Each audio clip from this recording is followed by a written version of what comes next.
Les nuits de Palune, une histoire de Svetlana Kirillina. Chez les Zigouingouins, il y avait une règle que tout le monde respectait. Les nuits de Palune, on ne mettait pas ses 4 pieds dehors.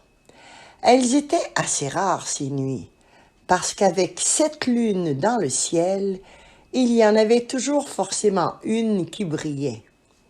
Mais parfois, la nuit était complète, et alors là, aucun zigouingouin ne se serait risqué dehors.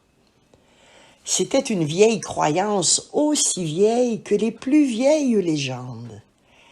Elle datait de l'époque où les zigouingouins avaient bien plus d'yeux et un peu moins de jambes. Elle datait de l'époque où ils n'avaient pas encore découvert le thé au citron et les biscuits à la noix de coco.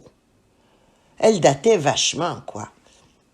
Le zigouingouin n'était pas bien curieux. Il aimait son petit confort.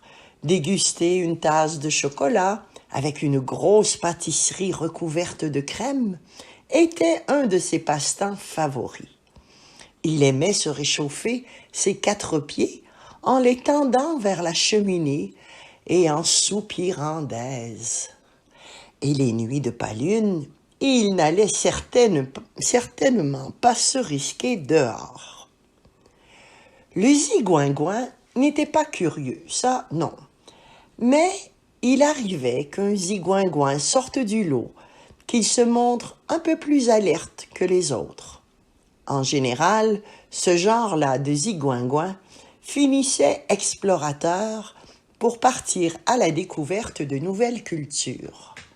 Bon, en général, ça se résumait surtout à regarder de loin les vaisseaux atterrir, les colons en sortir, planter un drapeau ou deux, puis repartir. Bizarrement, jamais personne ne s'attardait sur leur planète. Et un jour, Fridolin, qui était justement ce genre-là de zigouingouin, décida de sortir pendant une nuit de Palune. Elle enfila ses 2 paires de chaussures, s'enroula dans une écharpe, rajouta un pull et poussa sa porte. Jamais encore elle n'avait vu le quartier aussi tranquille, calme, vide. Jamais encore elle n'avait vu autant de fenêtres fermées et de lumières éteintes. Jamais encore elle n'avait vu autant d'étoiles dans le ciel. Fridolin déambula un petit moment dans les rues, le nez levé vers le ciel.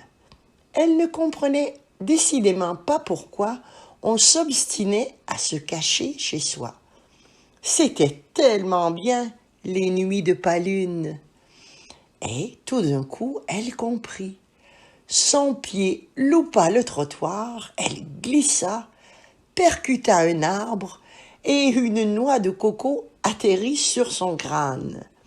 Sonnée, elle s'assit, secoua vigoureusement la tête et remit toutes ses idées à leur place. À partir de ce jour, Fridolin ne mit plus un pied dehors lors des nuits de Palune. Une bosse, c'était largement suffisant.